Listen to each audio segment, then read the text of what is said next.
You're listening to the Bear in Mind podcast, episode number 93. A podcast uncovering identity, color, and love, where driving yourself crazy is totally sane and curable.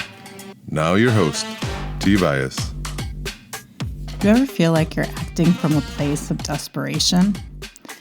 And I didn't realize I was doing that until, I would say, in the past year or so, of how I was acting from this place of desperation, even though I wasn't aware of the emotion that I was coming from this place.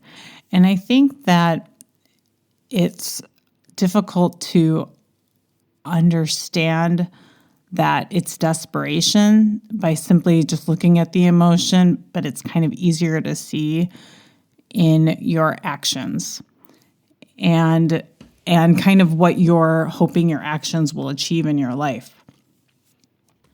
And I'm talking about desperation in relation to the previous episode, number 92 on benching, where I talk about it's a slang term for when somebody changes their interactions with you, where it goes from you're consistently interacting and all of a sudden the communication drops. There's similar things like breadcrumbing and ghosting, and kind of all of those terms. If you're finding that you're in a relationship and something seems off because you're noticing maybe a different kind of emotion that's coming to play in that relationship, I'm going to talk about checking in with yourself and seeing if desperation is something that comes up for you in this relationship. And it's kind of a good check-in to see how you want to navigate your relationships and even your future relationships. So desperation, according to the dictionary, means that you are desiring something. You want something.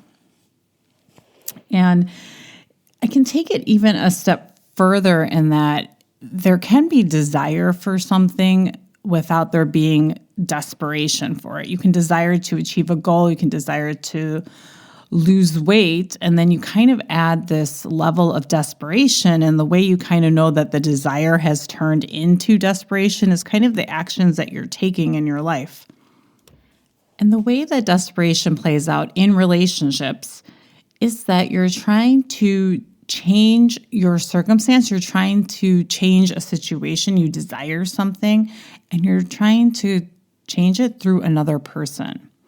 You yourself are not taking the action in order to change your situation. And so you then become dependent on somebody else behaving in a certain way in a relationship so that the situation changes. And I'll give you an example. So let's say I have a friend this is actually kind of a true story, so it's not even just that I had a friend. A friend changes their interactions with me. I send a message and I send a message and there's a question in the message, and then there's no response to that question. And in general, there's no response. And then I sent another message thinking, okay, it's not a big deal. I'll send another message. And then there's also no response.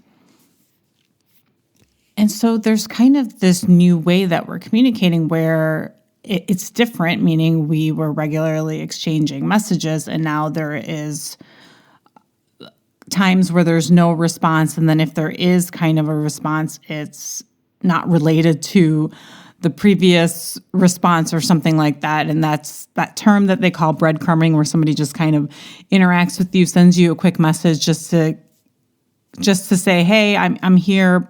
And then it's not even related into some sort of dialogue. And so desperation appears kind of internally, where I started to think, well, maybe I did something wrong.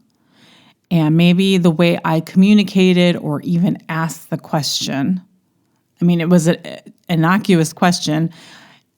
I started to internally think I had done something wrong, that the pattern of our communication had changed because I had done something wrong and it wasn't enough. So as soon as you start to question whether or not the past behaviors that you've had in the relationship, whether you did something wrong and it wasn't enough or it wasn't sufficient,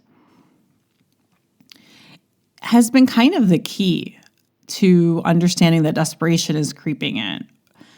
And it's that I want the situation to change. I want the communication pattern with my friend to change. And so from this place of maybe thinking that, oh, I did something wrong, it's like, oh, well, I sort of justify sending another response, trying to course correct maybe how I was communicating before, or maybe the way I was communicating was wrong. Or maybe I kind of offended them when I asked this question, or whatever your reasons are like that. I had those kind of reasons, is that then I kind of justify, well, I want to see if they're doing okay. Maybe something happened. Maybe they're in trouble. All of those things start going to worst case scenarios. So when your mind starts to go to that and you're like, well, I want to check in on them, and you justify creating that kind of response. And you know that you're not just checking in on them when you're hoping that they change their behavior. So I'll send a message to my friend in the disguise of, oh, I want to see how they're doing. And it's coming from this genuine place. I do hope that they're okay. But yet I am still expecting a response to that message. Even if the message was, hey, I wanted to check in and make sure you're okay. You then are hoping that they respond. You've put a lot of weight on that message that you're wanting them to change. You're wanting to get that response because the responses weren't there before. So now you need that response. So you know that maybe you didn't do anything wrong, or that the friendship is still okay, or the relationship is still okay. And now it becomes that kind of action of wondering and hoping that somebody is going to respond to that message, because now you're just checking in, and now it seems like, well, this is an easy enough response, or however you word your message, so that you can create an atmosphere where you hope that that person responds to you. You know that that's coming from a place of desperation, because you can send a message and be like, it doesn't matter if they respond or not, and just leave it there. And they'll get back to me when they get back to me. And then you know that that's not coming from a place of desperation. It doesn't matter if they respond or not. You're genuinely coming from this place of, I want to see how you're doing. So desperation can be really tricky to find, because sometimes we're not even aware of the thinking that's leading to the desperation. We can often see it in our actions. And those are the two actions that I have seen in myself, is that one is I start to wonder about my communication in the friendship, in the relationship, and I wonder if I've done something wrong that has caused the person to change their interactions with me. And I start to wonder, and then kind of the next thing that comes up is that I am then wanting that response. I'm then needing that response. So now I'm behaving in a way so that I can get that response, whether it's multiple texts, whether it's trying to phrase things in a way to get a reaction from somebody.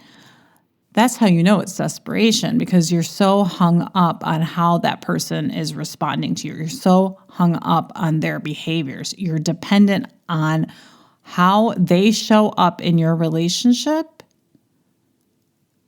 because you want to feel a certain way. You want to feel good about the relationship instead of where you're currently at, which is you're feeling a little bad. You're feeling some negative emotion about the relationship, and you're wanting them to respond so you don't have to feel negatively about the friendship or relationship. So check in with yourself when you are actually sending a message to anyone. Say, hey, is it going to bother me if they don't respond to this message? Does it matter? Is it okay if they don't respond? And that'll lift some of that weight, that burden, and it'll have you kind of check in with yourself to see if it's actually coming from this place of desperation. And you can feel a lot freer in your relationships when you're not holding on to how somebody responds back to you. And so that's all I have for you this week. I'll check back with you next. Thanks for listening. Listen for a new episode next Tuesday by subscribing on your favorite podcast platform. Bye for now.